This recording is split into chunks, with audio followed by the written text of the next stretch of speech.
Bonjour à tous et bonjour à toutes. Nous allons nous intéresser aujourd'hui à la question du burn-out.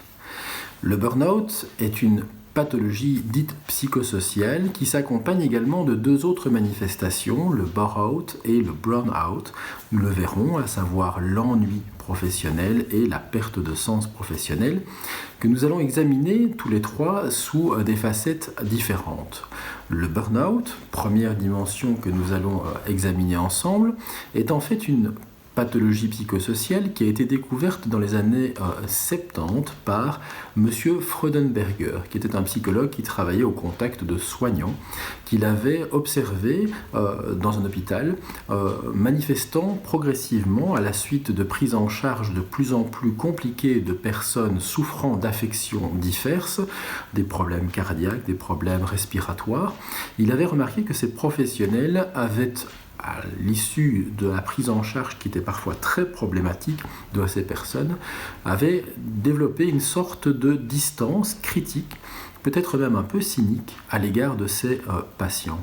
Ainsi, observait-il, certains de ces professionnels autrefois extrêmement humains finissaient par développer des comportements colériques, angoissés, ou des comportements de désespérance apprise à l'égard de ces situations et en finissaient même parfois, pour certains de ces patients, par parler d'eux avec des termes qui étaient très différents de ceux qu'ils employaient auparavant, sachant que ces professionnels étaient particulièrement humains et concernés par leur travail. Ils employaient des termes du type le patient de la chambre un tel, le cancer de la chambre un tel, le problème cardiaque de la chambre un tel.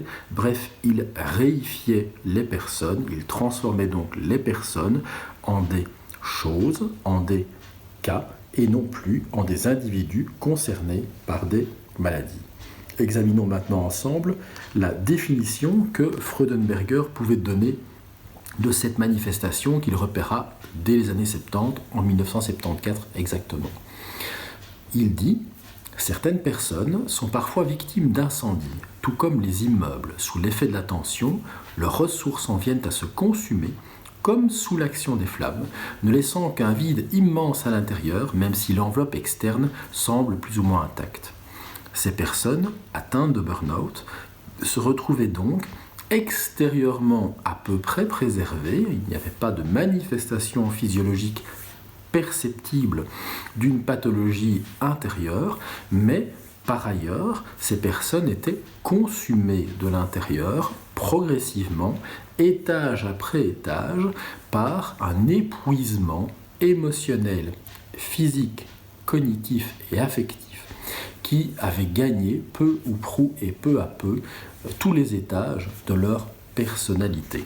Ainsi, aujourd'hui, nous sommes capables de pouvoir observer que ce syndrome d'épuisement professionnel, le burn-out, présente, et c'est grâce aux travaux de Maslach que nous sommes capables de le définir ainsi, trois dimensions bien spécifiques.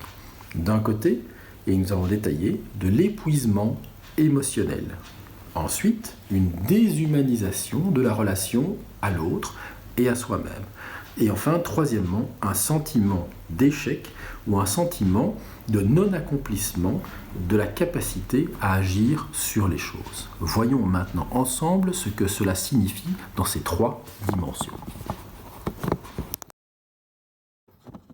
Nous en venons donc à la définition du burn-out. La première dimension à examiner est celle de l'épuisement émotionnel.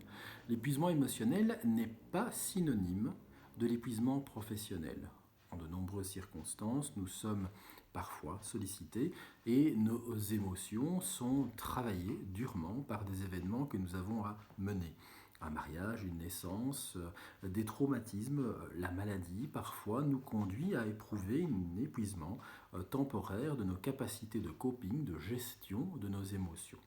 Pour autant, nous ne sommes pas dans un épuisement professionnel, mais dans un épuisement de nature émotionnelle. La personne va, si elle a un épuisement émotionnel lié au burn-out, la personne va alors ressentir une sensation tout à fait spécifique.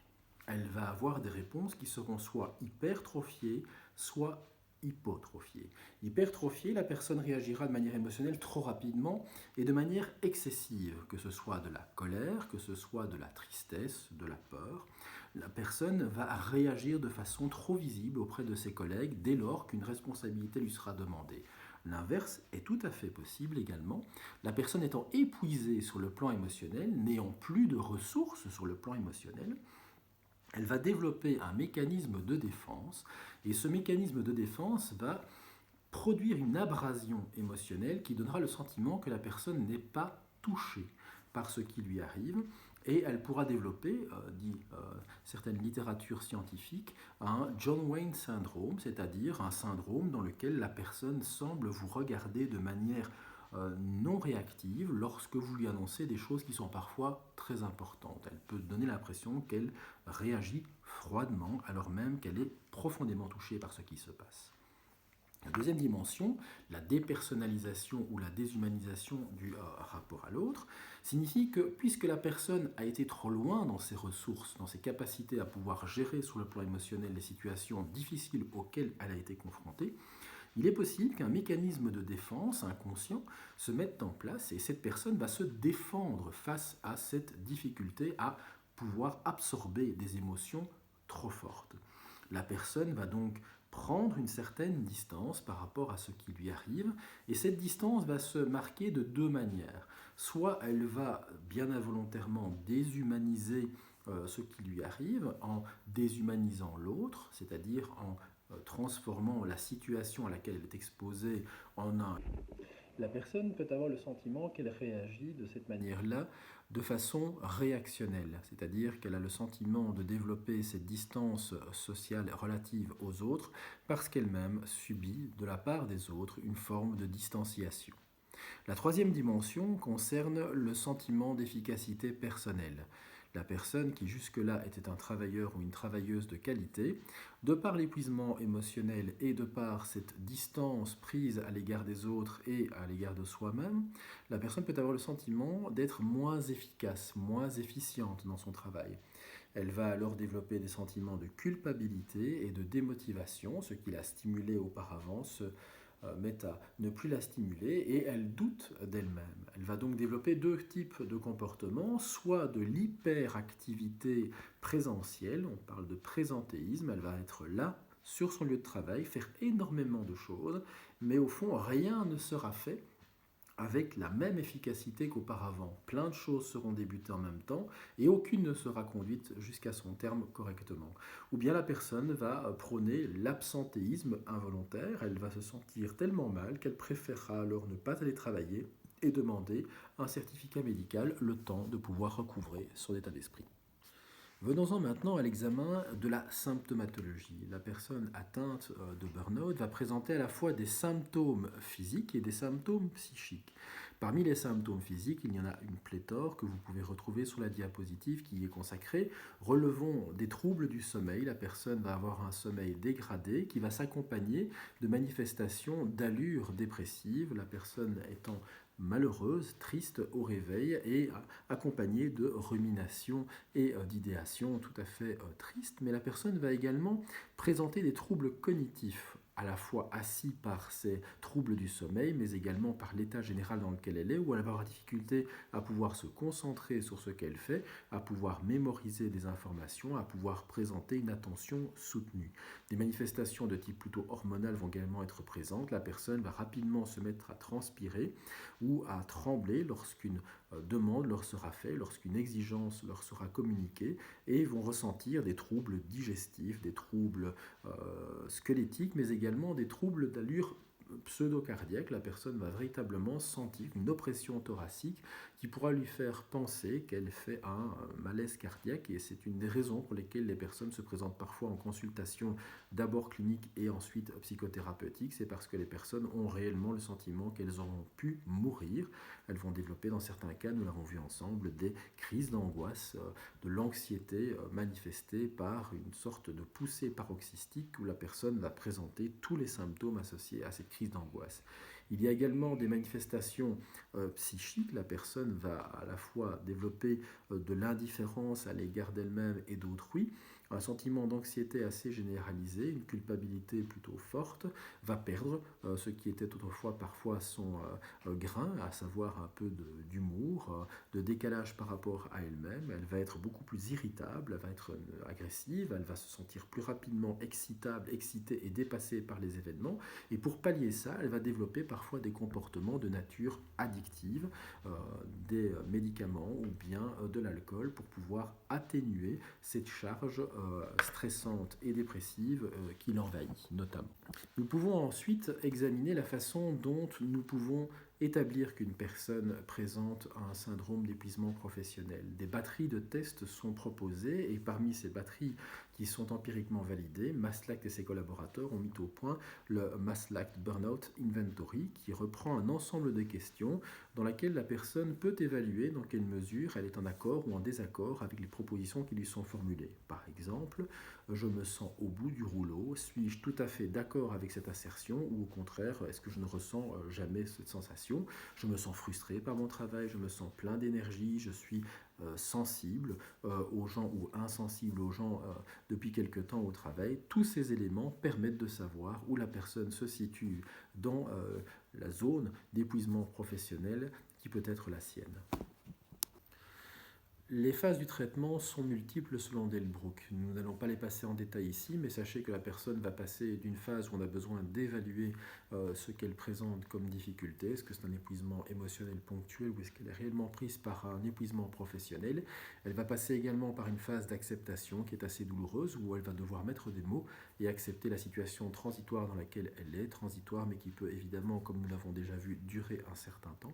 La personne va devoir se désengager par rapport à son univers professionnel, ce qui est assez compliqué, et se mettre en recherche de sens par rapport à la situation qu'elle traverse, en essayant de comprendre ce qui l'a amené jusque-là et à retisser un lien de sens pour la suite de son parcours. Elle va donc apprendre à redécouvrir toute une série de choses qu'elle avait par ailleurs jusque-là délaissées sur le plan familial, sur le plan de la santé, sur le plan culturel.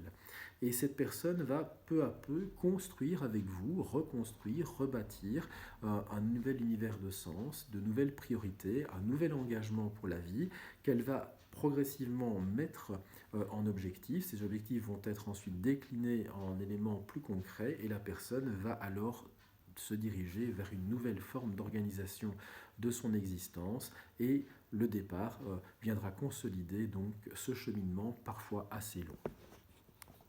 Intéressons-nous maintenant rapidement à deux autres manifestations dont on parle qui sont parfois associées au burn-out. La première est donc le bore-out. Le bore-out signifie l'ennui professionnel. Il faut savoir que certaines personnes vont ressentir une réelle souffrance quant au fait qu'elles vont être occupées sur le plan professionnel par une fonction où on leur demandera probablement moins que ce qu'elles avaient auguré pouvoir faire dans le cadre de l'exercice de leur métier. Ces personnes qui devraient peut-être être heureuses de ne pas faire grand-chose dans leur travail vont au contraire avoir un sentiment d'inutilité, d'impuissance, d'injustice, un sentiment également d'imposture qui va progressivement les faire traverser 6 phases. Une phase où la personne va accepter finalement ce qui se passe pour elle et essayer de remplir son quotidien avec un ensemble de tâches qu'elle va elle-même produire en étant l'architecte de ce quotidien et d'essayer de trouver à s'accommoder de cela. Et puis, voyant que les choses n'évoluent pas, la personne va s'installer vraiment dans un ennui, et dans un ennui qui va progressivement produire chez elle des états dépressifs, de la consommation de substances, et donc, in fine, parfois, un arrêt de travail où la personne va avoir son estime d'elle-même qui va être réellement impactée.